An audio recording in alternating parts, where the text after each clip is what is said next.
Okay, so let's continue with our examples.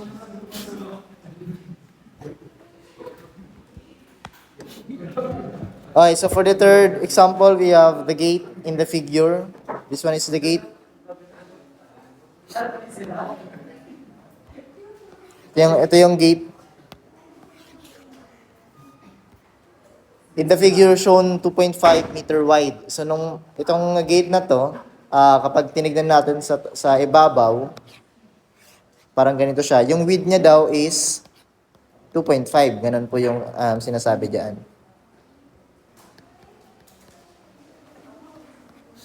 Okay? Erase ko ulit to. Hinge at point A. So, ibig sabihin, naka-hinge daw po dito sa part na to. And then,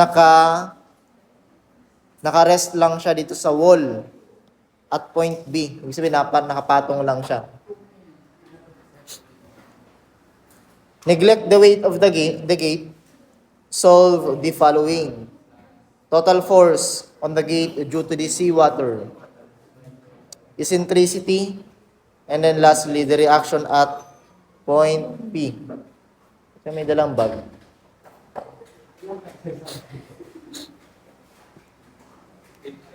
Let's try to solve for this one. Again, i-review lang natin yung concept dito, no? Zoom in ko lang.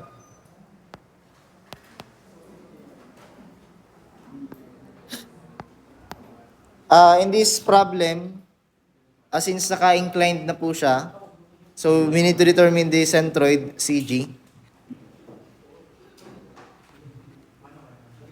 So yung height nito from the CG, ang tawag naman natin dyan is H bar. And then kapag naman in-raise natin yung inclined distance, pag ganito, yan. Yung tawag naman dito is Y bar. Okay? And then, dito sa part na to, naandito yung center of pressure. So kung maglalagay tayo dito ng force, andyan mag-act yung force F sub H or the hydrostatic force. Tagilid din po siya, okay? So now, ang kailangan nating isolve para makasolve tayo ng hydrostatic force is yung H bar. Okay? And at the same time, we have the area and then the gamma. Kasi yung gamma, seawater pa eh. No? Okay, let's try to solve first for the total force. Kaya naman natin ma-solve yung total force ata. Sulat natin yung formula. We have this F sub H is equivalent to gamma of the seawater times H bar times area. Okay, isa-isa natin muna. Para sa area, we have 2.5 width and then the height. Wala pa tayong height ng gate. So first, isolve nyo muna po yung height ng gate by using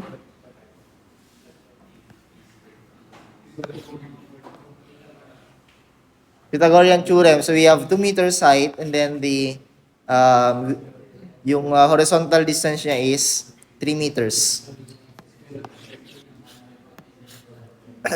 Anong gagawin ko para ma-solve natin yung height? Pythagorean theorem. This is equivalent to square root of 3 squared plus 2 squared. Ilan? Square root of 13. So, ito na yung height ng gate. Okay? Ito na yung height ng gate. Ayan. Okay, erase ko lang ulit. So, yung sa H bar naman, paano nyo siya makukuha? O, unahin muna natin pala yung area kasi may ano na tayo, may height na tayo. So, let's solve for the area. For the area, meron tayong 2.5 na width since that is a rectangle times height which is square root of 13. How much is this?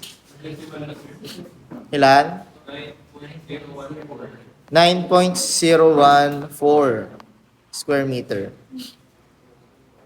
For the H bar, hindi pa given yung H bar, so kailangan nating isolve yung H bar. Ano po? So ang tanong dito, paano natin ma-solve yung H bar? Na wala tayong given na Y bar. So para makasolve tayo ng H bar, since we don't have the value of Y bar na pa ganito, no? So ang gagawin po natin is analyze natin yung problem. Ano yung mga given na available sa atin? We have the total height from the liquid hanggang dito sa point A. So we can actually solve for this one. Let's say this is X. And then, pwede tayong gumamit ng equation na 8 is equivalent to H bar plus X. So once makuha natin yung X, makuha natin yung H bar. Pero paano natin makukuha yung X? Yung center of gravity, saan siya nag-act? Sa gitna. Tama. So naandito po siya. Excuse me. Dito. So nasa gitna siya. Yung height naman ito is, tama ba? Nasa gitna din. Or, para ma-sure kayo, yung gitna nito, ayan yung magiging hypotenuse nyo para sa maliit na triangle. Okay? I-isolate natin yung triangle na maliit.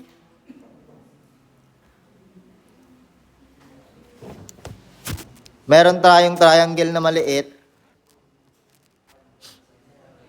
Ito yung X.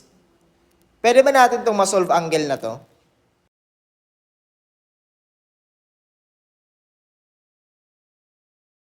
So yung angle, theta, lalagay ko na lang dito, theta. Paano siya sinolve? Tangent theta is equivalent to TOA. Opposite 2 meters over adjacent 3 meters.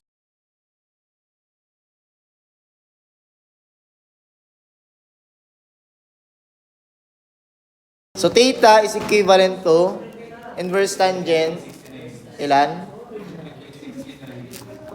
33.69 degree. Rodrigo.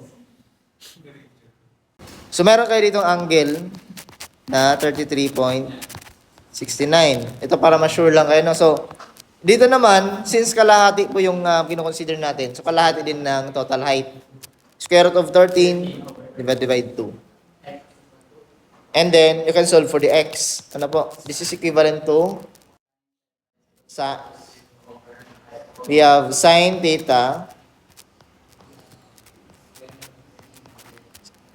is equivalent to x over square root of 13 over 2.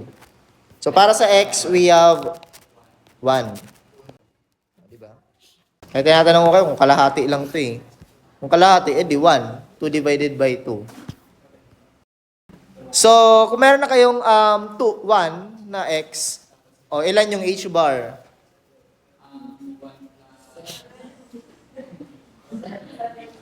H bar. Yung h bar is, ito yung formulang h bar. So, 8 is equivalent to h bar plus x. Kung meron kayong 8, h bar plus 1. Anyari. So, yung 1 ay yung h bar is equivalent to 7 meters. So, ilalagay natin dito is equivalent to 7. So, we can solve for the F sub H. Gamma ng seawater, 1.03.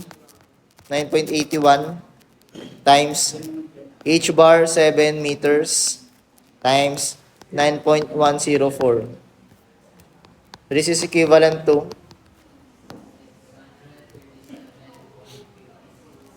600,561.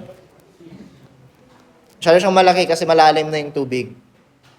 Habang lumalalim, mas tumataas yung pressure. Ibig sabihin, mas tumataas din yung force. Kaya mostly sa malalim na lulunod, di ba? Try mong malunod sa mababaw.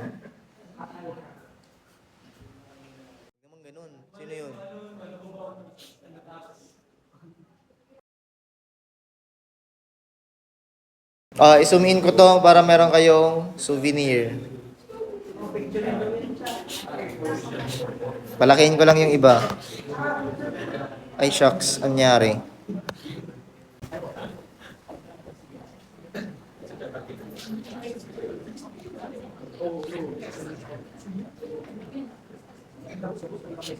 And then, the formula, ay the solution.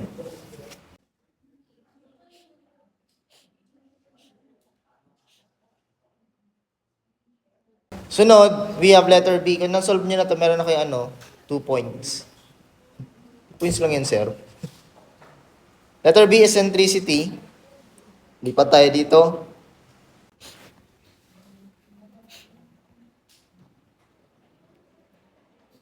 And then, kunin natin yung angle kanina, no? So, meron kayong H bar. Ganito yung magiging triangle, no? Triangle. H bar, Y bar. And then, yung angle dito is equivalent to angle doon. Which is equivalent to 33.69 degrees Celsius. So, para sa eccentricity, we have E or A, I,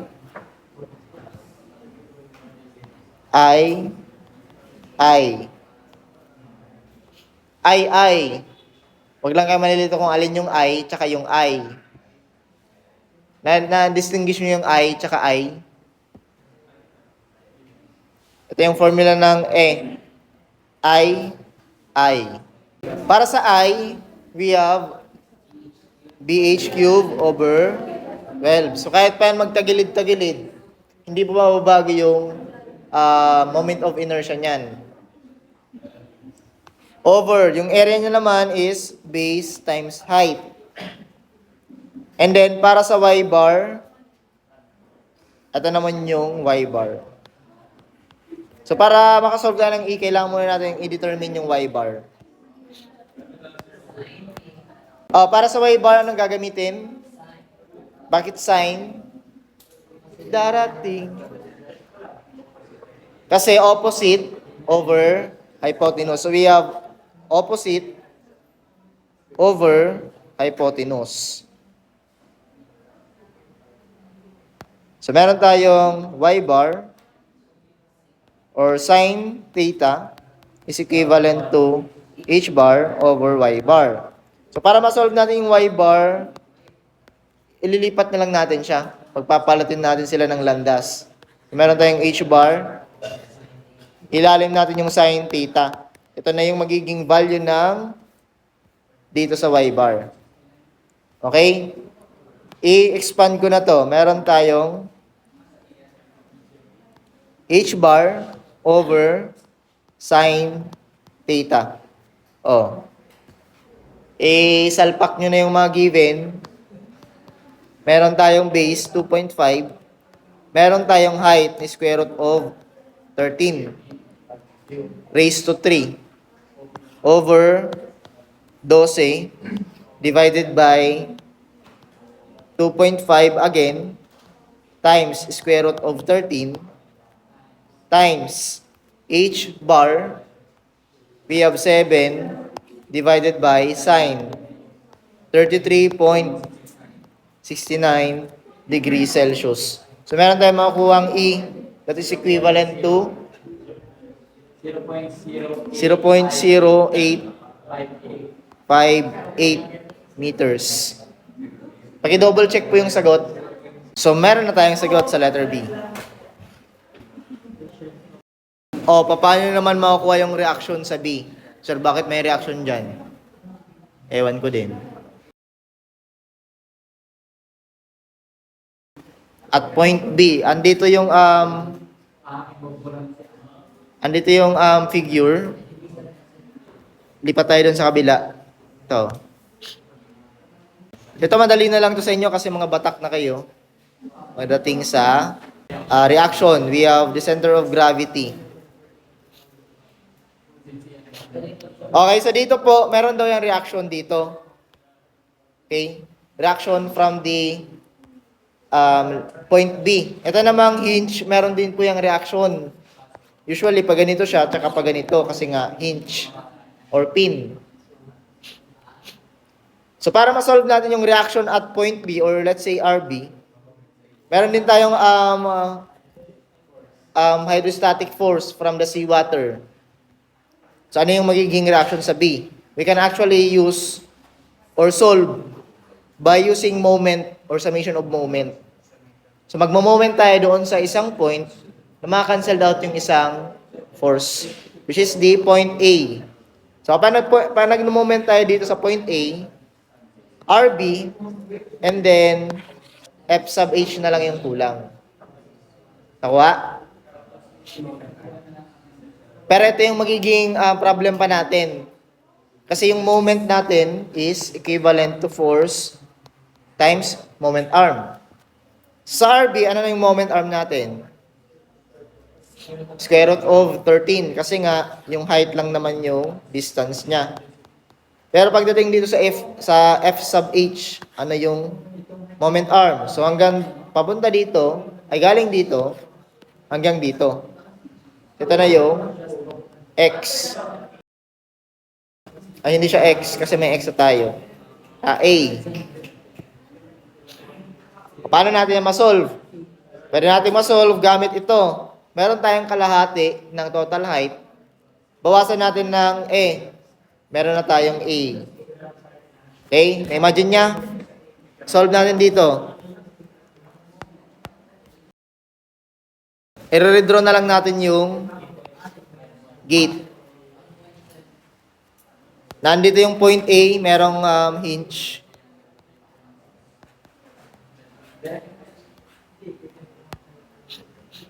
Tapos nandito yung point centroid, CG. And then we also have point here, which is the CP. Lagyan natin ng force.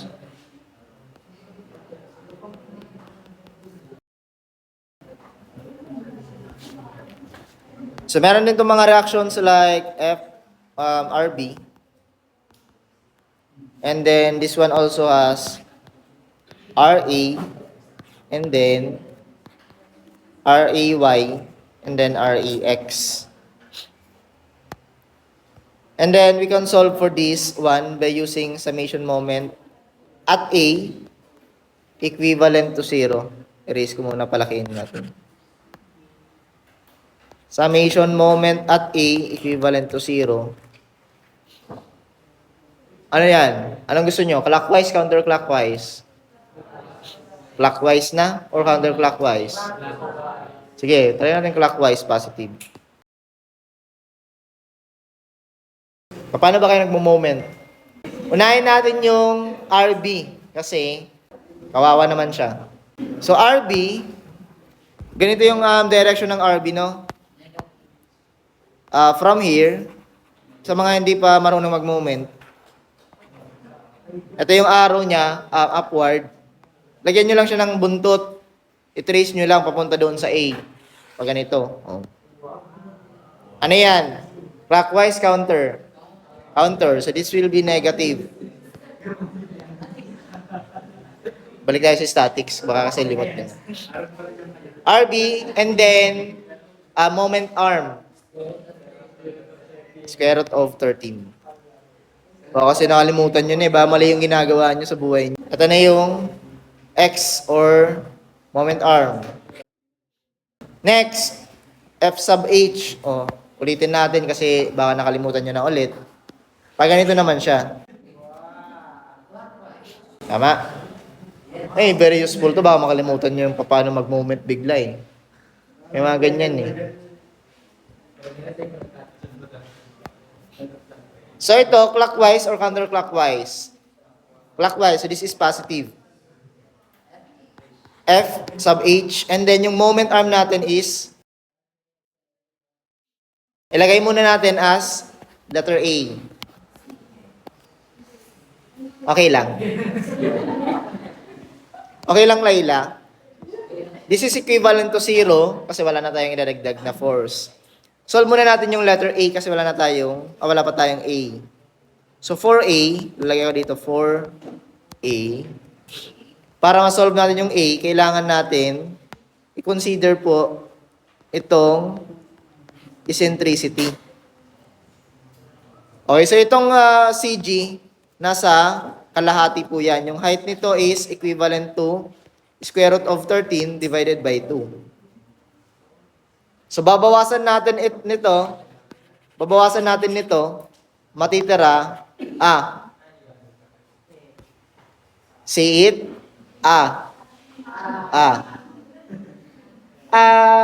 say it again. Parang nasa ano lang, Miss Rachel.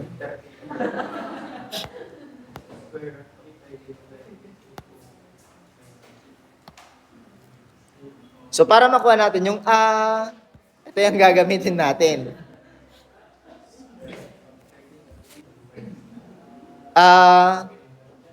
Square root of 13 over 2 minus E is equivalent to so yung E 0.00 ay 0.0858. Sobra. Panis ka, boy. Meron na tayong say it again.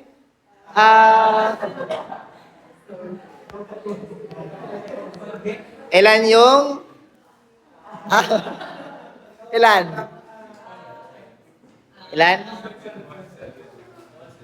Yung may tono, Roy.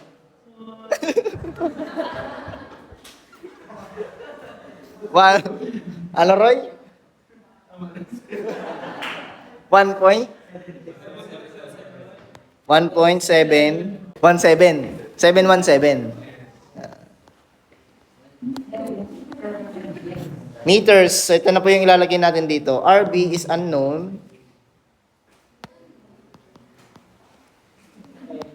Square root of 13 plus, ilan yung F sub H?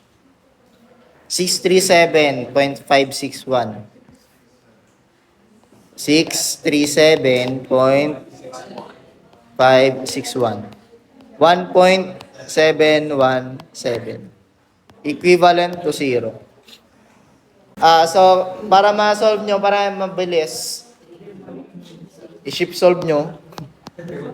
Equivalent to 303.613.